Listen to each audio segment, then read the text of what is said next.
Poppies. Yeah, gotta try and limit those options there for LASBRA as we move into the picks and bans for game number 3. Insignem up against the Papis. Winner take all. One more game to decide it. The best of one in the end, as it turns out, I suppose. Yeah, exactly. They're more comfortable with this. So you know, this is where they've been home. Right, they've been doing this all fall, right? That's Just funny. One game for all the marbles, and I like this from Papis, banning that Pele right out the gate. And I like, and even better from Insignem is to ban this Chang'e. Julio has been a nutcase on this, I feel like, today. He's played, I think, twice already, and every time he's played it, he looks great. So, and the Mercury ban from Papis. Perfect. So now the Erlong ban is curious, I think, but one that can work out here. WorstTurttle has played that, as has Julio for the Papis. Might just be Julio, honestly, but the Papis definitely like it. Sobek is the pick that I'm looking at here for the Papis. That even though I wouldn't consider it first pickable all the time, teams seem to be very scared of giving it over to Zearoe. Right. And so I'm a little bit surprised the Papis are willing to pass it up. I think if I'm on Insignem here, I'm going Chernobog Sobek as my next 2. Though Jing as well, Joshy has played really, really well on this pick. Yes. I don't have a problem with this. I do think Sobek is the call, and that's probably the right way to do it. That is good. They grab the Sobek for themselves. That does leave the likes, though, of Freya, Chernobog available. If they want to pair that. Still. Baron, which we have seen, I think it got banned last game, but I don't think we've gotten a chance to actually see it in action, which is a bit surprising. But yeah, I mean, I don't think that you have any complaints with the Chernobog Freya here, but they're going to go with the Chernobog Agni to pair with the Athena. So without that level of protection that Warchi was able to have with the Geb when he was playing Freya in Game 1, he struggled in Game 2 because he didn't have that same level of appeal and a same level of assistance. So instead, this time, put him on the slightly more aggressive but also capable of being defensive pick with this Agni. I think this makes some sense. It pairs with the Athena, keeps chain CCs going. Your AoE damage is phenomenal. It's a little bit less single target. I like this Agni selection here. You've still got great AoE presence with this Agni selection without losing the single target DPS. Plus, Chernobog's great at single target by himself. You definitely have that covered. Are you worried about Odin if you're the Papis here with this draft? I mean, they do ban away the Discordia. They already have Sobek, Amaterasu, maybe not as much in this one. No, I don't think so. I'm not super worried about that if I'm on the Papis. I mean, sure, it would be annoying, but it doesn't hurt Chernobog very much. Athena can ult out, and oftentimes if Athena's getting solo caged, then you feel like you got something out of it. Right. Plus, I mean, if we're putting LASBRA on Odin, I think we've already done something good for our draft. Well, they instead ban away 2 mages, recognizing already that Insignem has a good setup, but maybe not the best follow-up. Naja gives them even more setup and some nice early game pressure. But Bakasura in the game to go to land. This is it, to make it here to North America and actually come play at the studio. Bakasura and Kuzenbo, or what Papis are going to ride with. Naturally. As every team would go Bakasura, Kuzenbo, and a do or die. The Bakasura pick is interesting. If it can get off to a lead and set LASBRA behind on this Naja, it is going to be very, very difficult for him to come back. Ooh. I was expecting the Thoth. If you're picking Naja, I think you're picking Thoth here. If you're DeathPanter, kind of the only guy still picking Thoth at this point. Like I said, I don't love Thoth in this meta. I don't love it against Bakasura. I don't love it against Kuzenbo.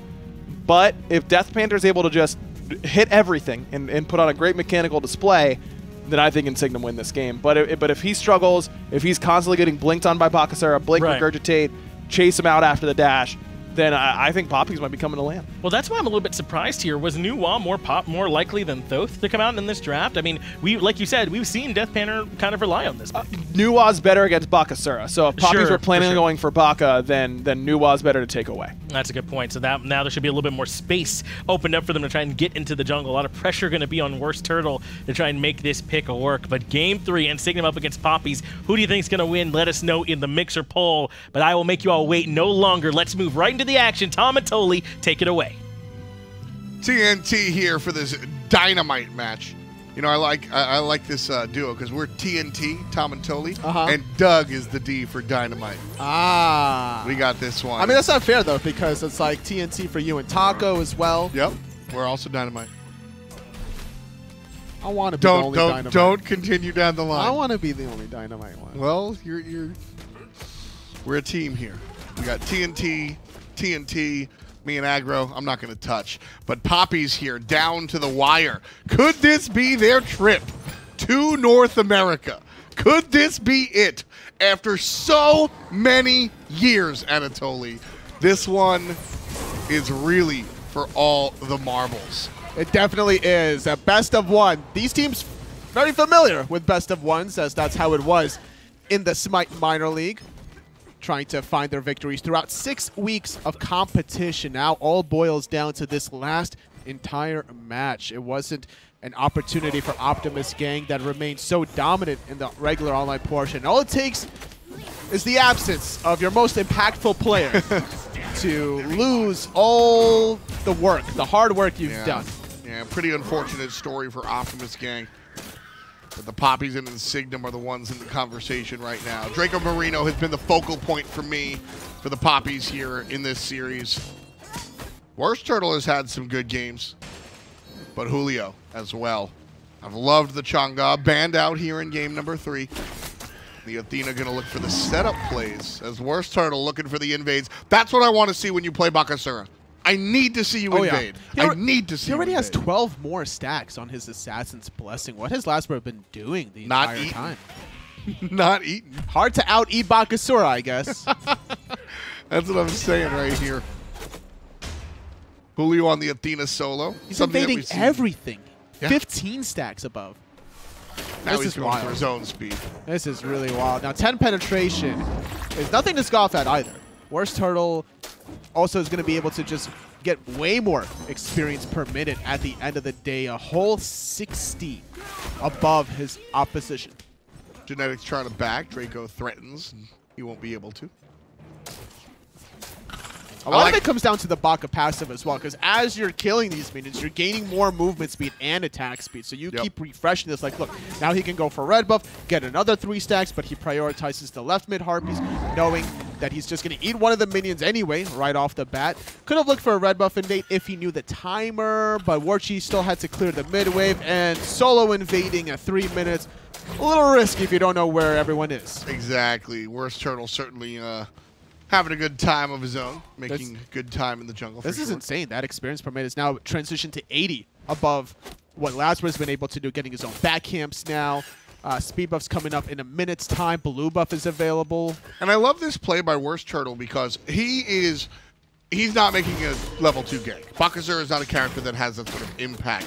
He needs haste and katana at the very least, if not levels and levels and levels. So Naja's a character that is going to look for those early ganks. But if WorstTurtle is just farming his face off, LASBRA can't afford to make a gank because he'll fall even more behind if said gank doesn't go well. So by WorstTurtle sticking his nose to the grindstone and just getting the levels in the farm, LASBRA is in turn forced to do the same thing. That's right, 20 stacks above now. Make that 22. Sorry, 23 after getting the back cams. Having Hasten Katana off of his first back 4 minutes into the game. WorstTurtle cannot be stopped. Yeah, this is farming. This is partially the ideal for Bakasura. Now he's got to transition into getting some kills. He's level 5 now with the katana. I want to see him start jumping, folks. DeathPanter a good target.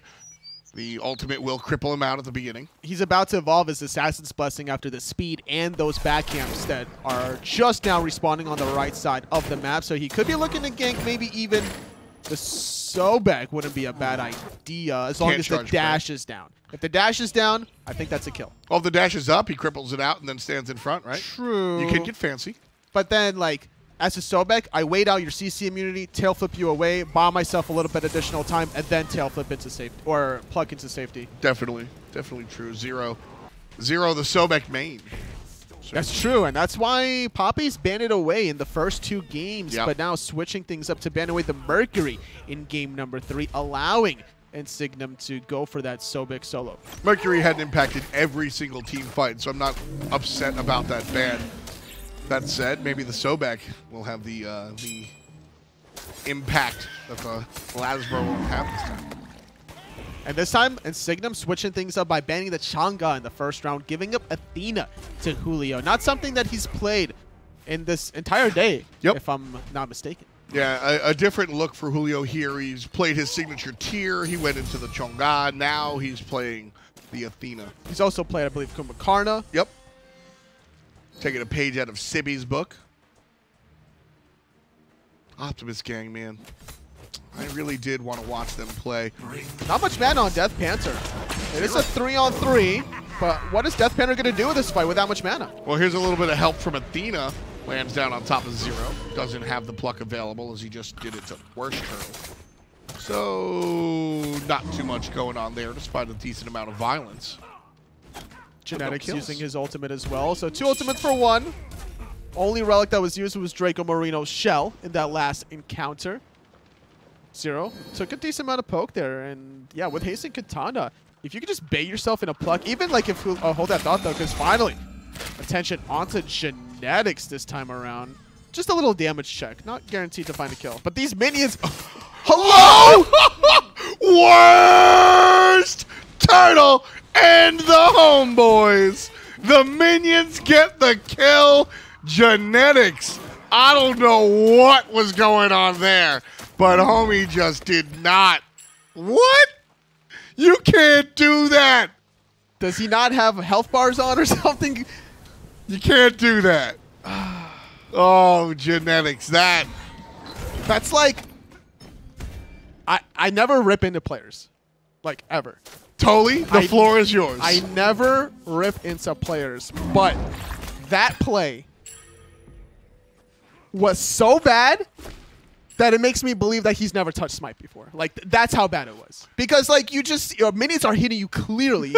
Your health bar is still going down. And on top of the minions hitting you, you get more aggro with the back camps. Oh, boy. I never rip into players. He's lucky that Esports Weekly is on hiatus next week, because I'm already texting the replay guy saying, that's top fail. Alex, that's top fail. And when we come back, I still might make that top fail.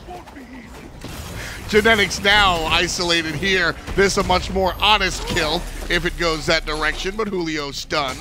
There's a dig taunt, but nobody really to follow up on. The Oracles on the backside will be split down the middle. Nice job from DeathPanter to shoot through the wall. I'm still back thinking about that play, man. I think Genetics' fish was drowning and he had to go save it, like at that point.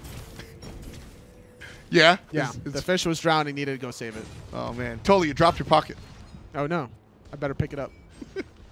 Invade from LASBRA looking to be punished here by WorstTurttle. Big damage, big ultimate. The sash will save him for the moment, but just the moment. WorstTurttle gets the kill on the LASBRA. You're not going to invade me, he says. Where's the jump? Oh. I think if you know you're dead to rights, you might as well be basic attacking Zearoe and getting extra movement speed with the Hasten Katana while you're backpedaling. Well, the plan was, I think WorstTurttle had the jump available, and it was just... It was almost available. It was a game of chicken. He had to jump at the right time, and if he jumps at the wrong time, he dies. You know? That was just... Maybe.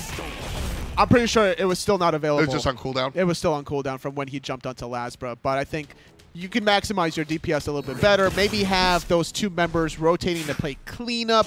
Julio and Warchi was around that corner, as Julio unsuccessful in stripping away the red or the blue buff, but at least trading out 1-for-1 Zearoe, making sure WorstTurttle is not going to get too big of a lead over LASBRA. Very important kill there for Zearoe. WorstTurttle, the Bakasura. Bakasura is the old school hyper carry, where if this character gets off to a really hot start, it's near impossible to stop. He just cripples you, kills you in 4 basics, and what are you going to do? LASBRA uses the beads to get away from one type of crowd control, but there's a second on the left-hand side. Warchi takes down LASBRA. Julio on the run. Chekio trying to maintain. Can't catch up. The speedy Amaterasu. Genetics safe under the tower. That defensive dash from Warchi, going backwards to avoid the windfire wheels from LASBRA. Yeah. No opportunity to save his own life. He beats. He used a sash to try to get invulnerability frames. He used the ultimate defensively, trying to catch literally anybody and catching 2 in a taunt and all the setup. Love this play. Warchi picks up kill number 2. The Papis fake the Gold Fury. They go behind the wall and sit, waiting for Insignem to round the corner. They don't, so the Papis say, I'm going it for myself. Julio grabs 2. WorstTurttle in the worst place possible. 1v2 by himself. Good knockup from Joshy. Not going to allow the jump to roll through, and WorstTurttle, interesting build by him, going for the stone cutting sword. Not going to go for the boots with all the movement speed in his build.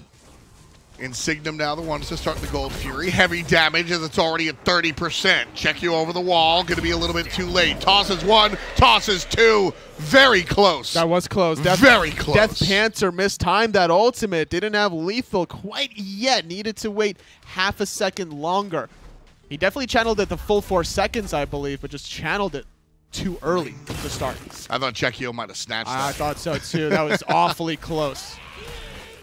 Genetics under his own tier 1 tower will be safe. So with a Gold Fury at 11 minutes or so, these teams really like these 11-minute Gold Furies so far. All 3 games going at this timer this time around. First game it was Insignem, second game Papis, and third game repeating game 1. Again, LASBRA, a man after my own heart. The attention to the Jotun's Wrath, an item that has been really kind of shoved aside. Everybody looking at either the new Heartseeker or you've got Transcendence, you've got a number of new items, and players have been moving away from the Jotun's Wrath. 20 CDR, man. It's good.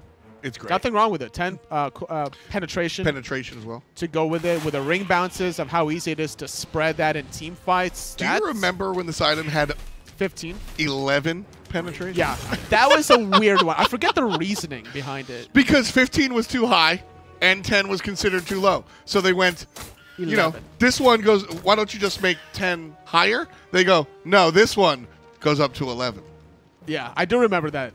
I just forgot the reasoning. Now, it's same could be said about Mercury having 381, right? To make sure that it's the fastest god alive. I mean, that logically, there's kind of like a cheeky, like, Easter egg almost, right? Sure. Whereas 11 penetration, it's so random because it doesn't fit into anything else. No. It's not like something has 9 penetration or 19 penetration. Yep. No ability gives you 9 penetration or something like that. So it's not for a god's specific. Classic hi-rez. There was a time where Bart had this icon in game, the troll face, but it's Bart with the hat, and it was sold for 1 gem less than everything else. And so if you bought it, you forever have 1 gem. To this day, you have 1 gem when you're out of gems because of the Bart troll icon. To this day, you still have 1 gem. That's a real mentality there. Insignem trying to get a little bit more than 1 gem here. The Papis trying to up their ante as well. Genetics. If you're just joining us for this broadcast, winner here comes to America for the placement stage of DreamHack World Championships. Should be an interesting one, honestly. At the end of the day, there's going to be so much competition in those couple of days. Going to secure his own red buff, Dracomarino, with a sumo slam. Not even the Nene. Draco. What a surprise. He's got the Draco, man. He's just out here. What does it mean to have the Draco? A very large gun. A very large what? Gun. Like, I've got the Draco! Oh. Yeah? I thought you were going to say something like, it's like having the sauce. Oh, no. Draco, very little. It's like a gun. I don't think that's where Dracomarino got his name. But Dracomarino got the sauce. He got the juice. He got the stuff for sure. As one of my favorite non-SPL players around, whether you're talking Global Series, Minor League, or otherwise. I've sang his praises all throughout the set, and for good reason, man. I mean, you can't watch these games and say, I don't know. I don't know about Draco. That's why he got his Geb banned in games 2 and 3. Yeah, really impactful here. Julio looking for the proxy farm on the Athena. We'll find it. Zearoe going to go down below. And a grouping of the Papis in the middle lane. Ping's coming out, though, and Insignem well aware that the Bakasura is going to be here. And so, a safe positioning from Insignem. Julio might make the rotation. No, he's looking for the invade. That's what you do when you're proxying between Tier 1 and Tier 2. Those back camps become a little bit of an opening to min-max your farm. And a level 14 Athena with Breastplate of Valor and Voidstone not going to fall anytime soon. And then if you are, yeah, you got Defender of Olympus to bail you out. Gold Fury is going to spawn in about half a minute. Teams should be focused on the left side of the jungle at that point. Right now, we've got a tie game 4-2. The Papis a little bit more aggressive, but all teams even in experience and gold otherwise. Slight lead experience-wise for Insignem, but a very slight one at that. Chekio going to be checked up here by LASBRA. Running straight like the play, goes right into the ultimate. Draco's here, and they're going to look for a counterplay. Genetics is going to show up, though. Could they get the kill in time? Joshy takes to the sky. That's it. Interesting stuff. LASBRA, no blink, going for Aegis, second relic instead, wanting to survive the damage out of WorstTurttle. You got to respect the Bakasura, so that makes sense. But then you look at these Hunter builds. A little different style here. Joshy rushing Poison Star as opposed to the Executioner. Not too much tankiness, I guess you can say. And if that's a way you got to self-peel for yourself against WorstTurttle, then so be it. But then Chekio going for Berserker Shield. WorstTurtle going for DeathPanter and getting him. Yeah, look at that. Solo kill under the tower, easy peasy. Beads and Aegis even being used. DeathPanter still not able to survive. That's the problem with WorstTurtle's choice here. Bakasura can just spiral out of control. Yeah, he blinked in. He used the ultimate. He didn't even have the beads, I guess, against DeathPanter stun. Yeah, dodged it. Jumped over it. However, Gold Fury, the location. The Papis are teasing this. I don't think they really want this. They have plenty of sustain on Chekio. He can tank this for days. Meanwhile, the rest of Insignem are showing up. Gold Fury brought down to 40% HP. Julio's here. The jungler's fighting in the middle lane. Gold Fury leashed out. There's a taunt onto Zearoe. Very healthy for now. Dashes away from the mid laner's damage. Preemptive beats from Chekio, assuming that that pluck was going to be offensive as opposed to a 180 defensive one. That could come back to haunt Chekio if he's not mindful of his positioning.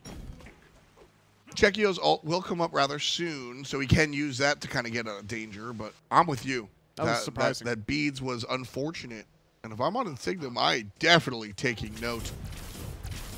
LASBRA is going to get vision over the Gold Fury with the Oracles. So a nice move from Insignem. That's something that the Papis have not done this set, that Insignem has prioritized, are those Oracles. Making sure you have the free vision. More importantly than the free vision, the uncounterable vision on the gold. Something that also slowed down is WorstTurtle's momentum from this game. Does still have a 2-level lead from LASBRA, but he hasn't really been able to stretch it to the objectives because Insignem was able to get that first Gold Fury around the 11-minute mark. All 6 towers still very strong from Insignem despite the good early start that WorstTurtle had.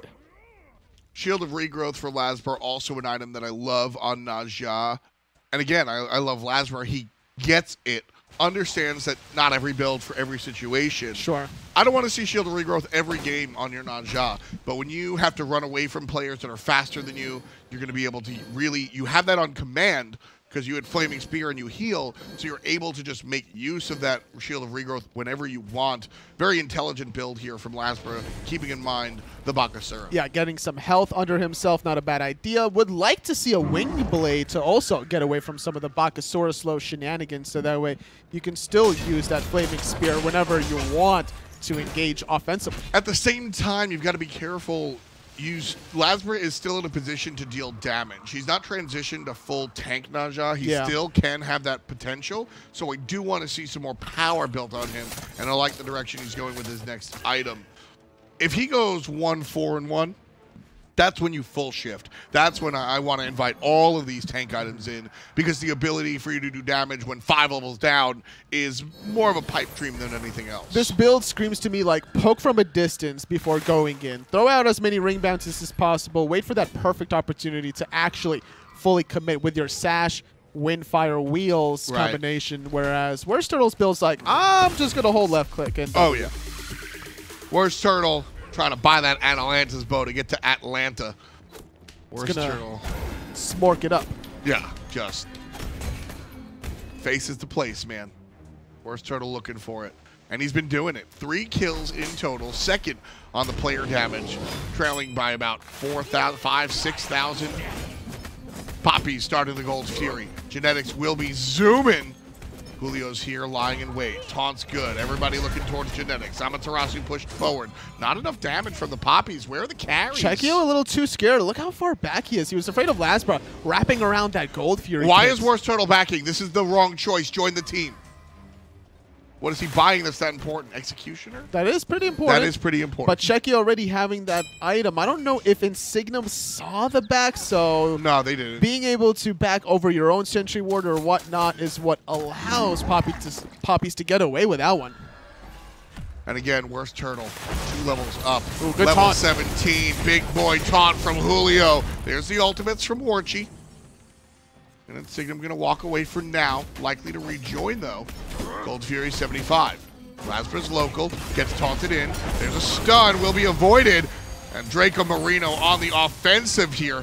Has Athena in tow. Chekio looking for the play on the left side. LASBRA gonna dodge. LASBRA gonna weave. LASBRA gonna die. Chekio with the kill. Genetics, 2-man stun. WorstTurttle on the wraparound. Watch the Bakasura. Ultimate's available. Chow, chow, chow, chow. But DeathPanter turns around and forces the Baka out the hard way. Still a 5-on-4 for 30 seconds. Tier 1 tower being looked at. Pluck off the mark from Zearoe.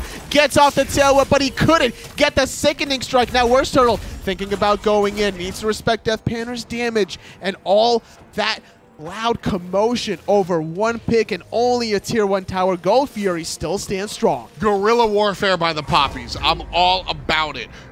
Everything for one pick. Everything for a tower, and then get the hell out. A lot of teams will do that same thing and then linger and then die. True. The Papis exited correctly. I'm surprised that WorstTurttle doesn't blink in to get even closer to everybody. I think he was only hitting DeathPanter at the tail end of that one, which did force out the Aegis from this Thoth.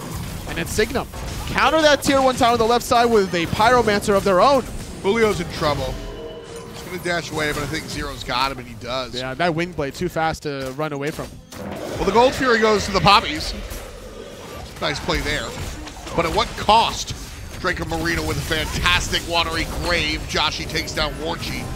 Genetic taking the tower the entire time. WorstTurttle up top. Ultimate will be available in a matter of moments, and the blink is here. DeathPanter dashes. There's a stun. WorstTurttle in trouble. Beads. Where's he gonna go? LASBRA can't catch up. Speed buff versus red buff. Ring toss is good. Slows him down. Ultimate to turn and burn. But he's the one that'll wind up in the urn. Papis, 3 players dead. Insignem cross the street, and they go for the fire giant. Papis just losing focus of the prize at the end of the road, and Insignem are capitalizing on every mistake. Papis cannot afford to give up this fire giant if they want their chance to make it here to Georgia. I mean, the Papis, I think, can deal with this fire giant. They're 2,000 gold up. The fire giant bounty will essentially even the game. Now with fire giant, Insignem, it's 6 towers. Theoretically, 2, 4, 6,000 gold on the map for Insignem to grab. But the Papis are even and can play defense. Fire Giant against an even team, totally. Yeah. I'm down to play D on my tier 2. And the difference between playing defense for Papis game 2 versus game 3 is Warchi transition from the Freya to the Agni. A lot easier to defend with bomb stuns coming over walls and little corners that you might not necessarily expect. Also love Dracomarino. Watery Grave, that Kuzenbo sort of the table turn dance. So big. Just knocking players up so much. I think Ryan said it felt like a silence because it knocks you up so much. Maybe that was Finch. Because some of the jumps also takes a little bit of channel time, or cast time rather, so you might not even have an opportunity to dash away, jump away if you're caught in the dead center of it all. 24 minutes in, Insignem have the fire giant around their waists. The gold lead technically belongs to the Papis. Insignem trying to fight their way back into this one. WorstTurttle working on the flank, but a little distance away. Zearoe dashes in, doesn't get anybody. DeathPanter firing off the bomb shots. WorstTurtle from the flank, shying away. The call is defensive. WorstTurtle, get involved. He's waiting for it. You can tell Julio wants to ulti WorstTurtle as he goes in, but the call is to be patient about it. Tier 2 tower still stands. They can use that as a 6th man. LASBRA also has eyes on WorstTurtle. Now Insignem rotating into the jungle, chasing the Bakasura. That's fine. They don't get the tier 2. Another issue is that there's no beats for WorstTurtle for another 20 seconds. That's without CC immunity or Mag Ice Cloak, there's no way you go in there. That's why WorstTurtle is not involved. Ooh, taunt almost on the mark there. Genetics and Zearoe was the target. 1 minute to burn. Oh, no beats. WorstTurtle gets hit by the ultimate, hit by the team. Oh, man. Good recognition out of LASBRA. Really cutting off the rotational path from WorstTurtle. Yeah, it was up in 2 seconds. Julio gets plucked. Warchi firing off some bombs. Here comes the rest of Insignem trying to surge into the 5-on-4 power play. Zero's taking the tower, which is just a hair of HP. It'll go down, and the Phoenix is the next target for Insignem.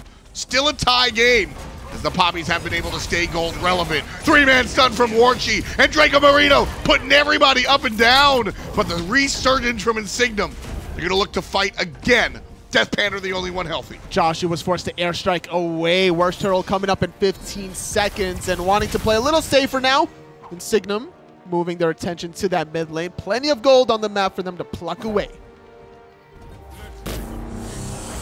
Right now, the Papis, 1 more minute of Fire Giant that they have to deal with from Insignem. 2,000 gold lead drafted here by Insignem. They're just going to go for the tier 1, so not even extending their gold lead all that much.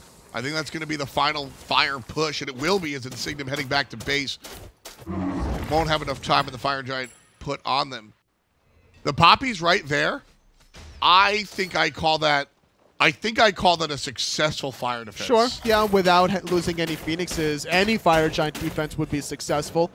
As long as you're not giving up too much gold along the way. Papis only down 1,500 gold, 27 minutes in. This is the best case scenario that Papis can play into. I mean, that's a 2,500 gold swing plus WorstTurttle. That's with the Fire Giant. That's it. That is a positive sign if you're rooting for the Papis. Most teams can get much more off of that if you're not playing strong defense. And it could have been cleaner if the timing of WorstTurtle's bees was up a little sooner. And that's why we didn't see him go in. Despite having Defender of Olympus still available, Julio and WorstTurtle couldn't really synergize those two cooldowns together. Oh, this Gold Fury is so much more important than the Pyro. I love the rush to it. Poppy's going for it. They got it. Poppy's going to grab it. And with the Gold Fury going down, Anatoly, that is a tie game. Pretty much. 500 gold. That's a tie game there. 344. Yeah, that's Papis. That is how you respond.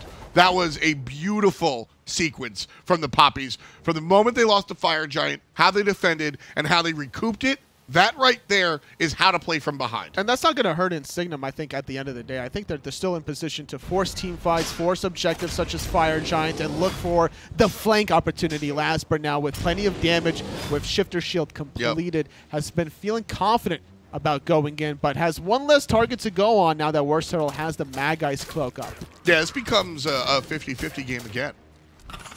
The Papis wrestling control back into it after having control wrestled from Insignem.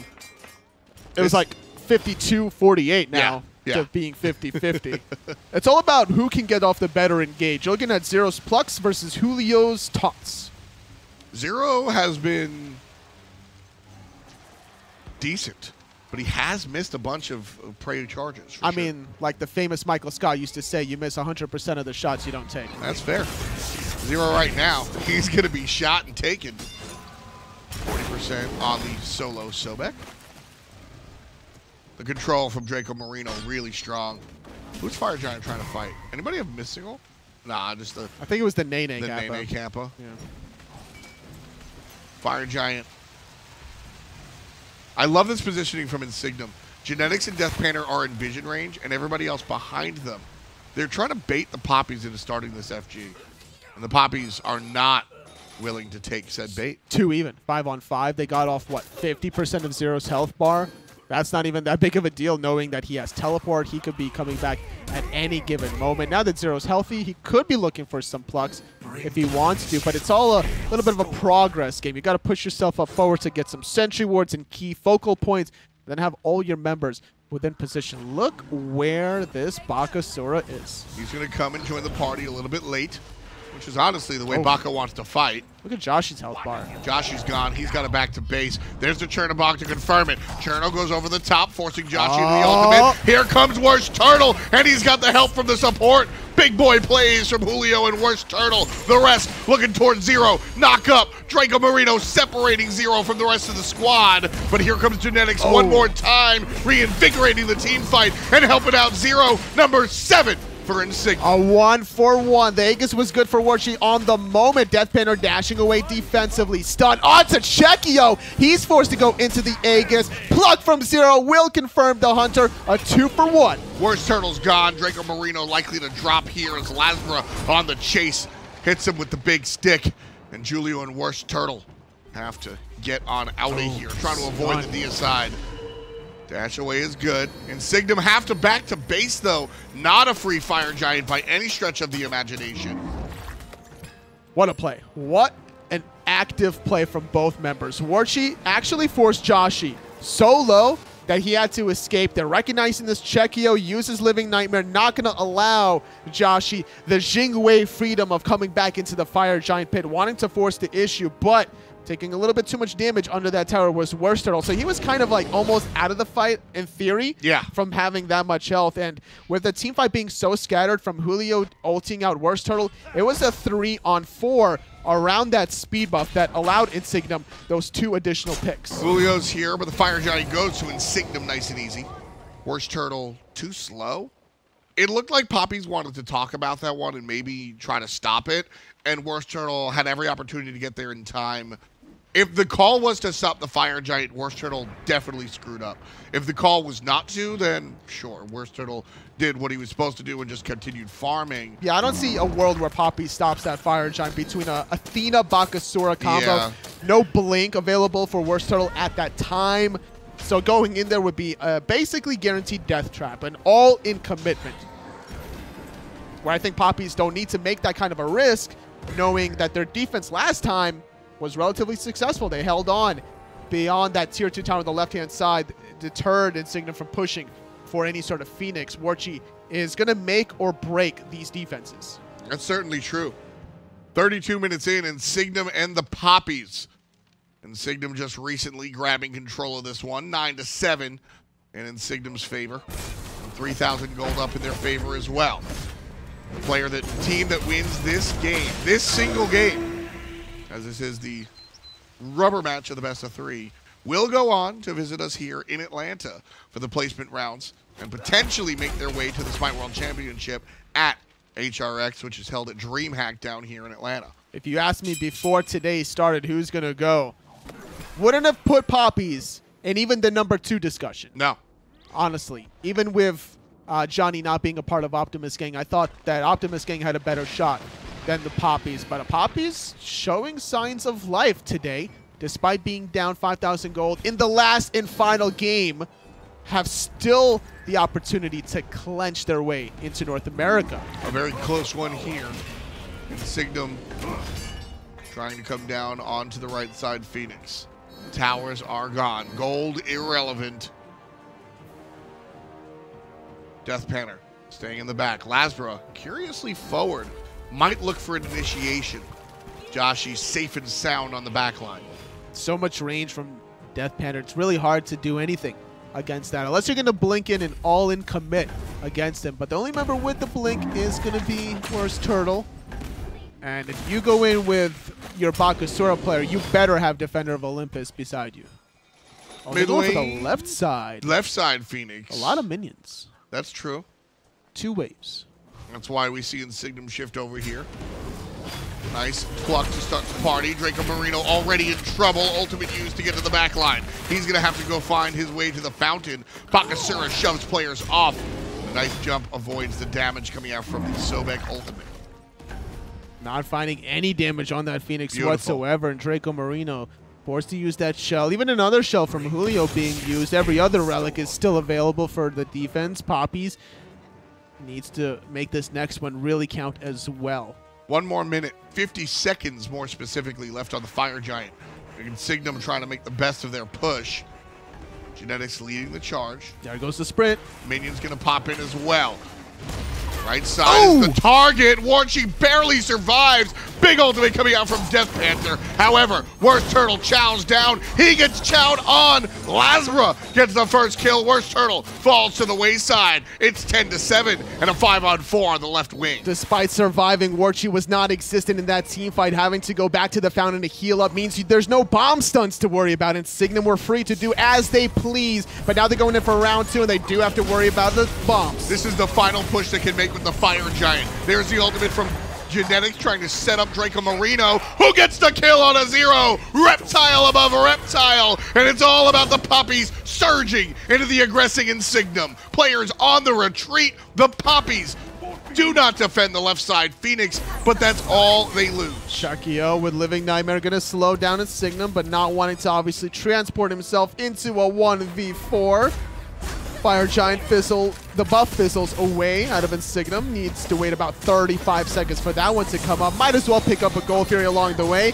Spend all that gold in hand. Zearoe, after falling sells one of his items. I believe it was a Breastplate of Valor for the Guardian Mail now, instead, getting some more health to be a little bit more tanky. Those bombs from Warchi, the second round, made it difficult for Zearoe to stay relevant. LASBRA also rethinking some itemization, getting rid of the pure defensive Shield of Regrowth and getting a hybrid item here in the Void Shield. Probably felt that he needed to do a little bit more damage. He's third from the bottom here in player damage. Only 10 grand so far. Also selling the Winged Blade now to pick up that Witch Blade to limit some of the DPS from WorstTurttle. Thank you. I've been waiting for that for a while. A Winged Blade, Mid-Guardian Mail. We now have both, lowering the attack speed. Very important when playing against Baka. That's how he becomes Baka nonsense, is by leaving him unchecked. Nice job there. Itemization coming out from Zearoe. Genetics with good utility in his build between the Emperor's Armor and Talisman of Energy. All for the sieges. Fire Giant number 3 could be the lucky charm for Insignem that have this 9,000 gold lead. I'd actually like to see Voidstone become a Talisman of Energy for Julio as well. Athena damage at this point of the game, you're not really looking for it. Early point in the laning phase and those early scrums, I love the Voidstone. I think it's kind of outlived its usefulness now. I agree in the sense that it's not going to touch the Athena's damage, but Warchi over the top with those bombs, he'll get the benefit from that penetration aura. Sure. That's fair to say. That is fair to say. That said, Warchi's sporting the Obsidian Shard. He's got plenty of pen. That's true. Obsidian Shard on top of the Divine Ruin. He's got pen. I'd like to see Julio, the Talisman of Energy, going to help out WorstTurttle combat against the Witchblade. It's true, but like, it depends on how close you are. Because Warchi's not going to be close enough, I think, to get benefit from the Talisman of Energy. If that makes any sense. Sure. No, it does. It does. He's going to be so far back from the clearing potential. Well, the Papis right now trying to defend the right side. Insignem, the ball is in their court. The wind is in their sails. Use whatever metaphor you want, as the Papis are on the back foot. Big stun coming out from the mid laner, though. Genetics already halved. Here comes WorstTurttle doing what he can. Forced to jump on out. DeathPanter and LASBRA line up and put Chekio in the ground. Warchi's going to be next. Joshy puts a dozen up for Insignem. And the right side Phoenix could go down. Genetics takes care of Draco. And with 2 players to play D, this game has Insignem all over it. It's only a 2-on-5. I don't think Insignem should struggle too much there with or without minions. WorstTurttle on the backside, Julio on the front side, and Insignem are coming to North America. That be that. Game 3. It went down to the wire. 38 minutes of play, but Insignem take the victory above the Papis. We'll see you in Atlanta. The summer champions making their reappearance now in the fall, to be expected before the fall split started, but not to be expected after seeing how it kind of played out. Optimus Gang had a great performance in the online portion, having to unfortunately play with a substitute. Not the best case scenario for them in the placements. Papis showing up today, but too little, too late. Little problematic there. WorstTurttle just unengaged in a lot of the engagements. Not my favorite game for WorstTurtle. I think if he's involved a little bit more, I understand the trepidation, but if he's involved a little bit more, we might find some things on the side of the Papis. Who's your MVP? I ask you guys that out there in Mixer Chat. When it comes down to it, this one, again, a team win.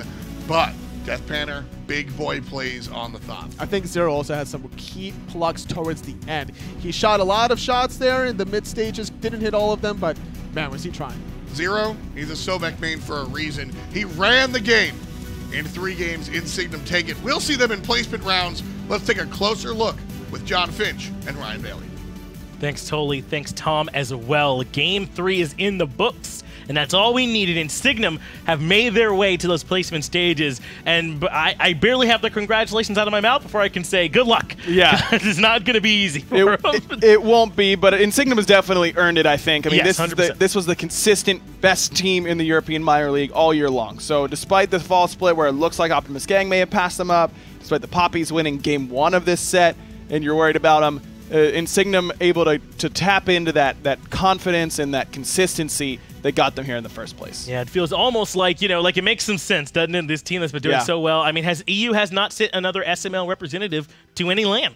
It's just Insignem, so why not send them to the most important one here at the very end? Insignem going to carry that torch for the rest of their SML fellows. But not totally, excuse me, Ryan, how'd they get to this point, though? How'd this game go so well in Insignem's favor? Because really, Papis got to a great start. WorstTurttle had 2 kills right away, so did Warchi. I mean, how'd this get out of control? It was basically a 2-man game, it felt like to me, between Zearoe and DeathPanter. Those two were able to do so much in these team fights on 2 opposite ends of the spectrum. Zearoe is the control, the absorption. He's taking a lot of cooldowns. I mean, 47,000 damage mitigated. That is 20,000 more than Julio got on the damage mitigation. That's an insane amount of cooldowns that he was able to take and still deal out double the damage that Julio was able to put out on this Athena solo. It was really, really impressive from Zearoe controlling, and then DeathPanter was the dunker on the alley-oop, right? I mean, Zero's the one lobbing them up, and DeathPanter's the one windmill slamming them down with the final judgment. That's actually absurd. The most mitigated, taken, and then dealt more damage than either tank on the other side as well. Zero's impact